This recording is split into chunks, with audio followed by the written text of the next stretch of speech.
for me, it's a moment of conversion which reflects in some ways my own participation in the Episcopal Church. I am a cradle Episcopalian from suburban Connecticut, outside of New Haven.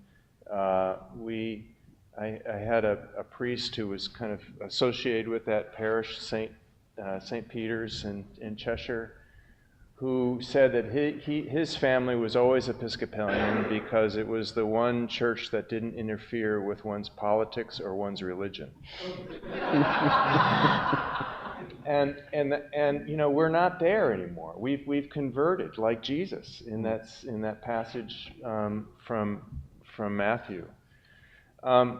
Just after that passage in Matthew is one of the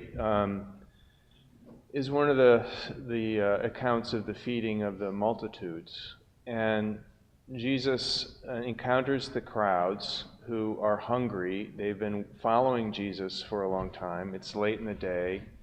They're tired. They're hungry. And it's very explicit, Jesus says, and he has compassion for the crowds.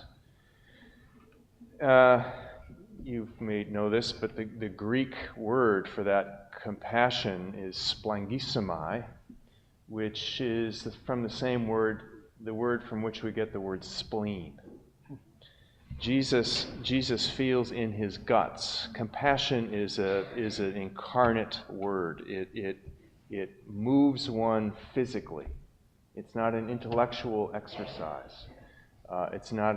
Compassion is something that we experience when we suddenly recognize that we have gone to the deepest level of humanity with somebody who is in need, somebody who is not like us, and it's out of that abundant compassion, God's own guts, that impels him to move and to ask, well, let's feed us, even if we don't feel like we have much.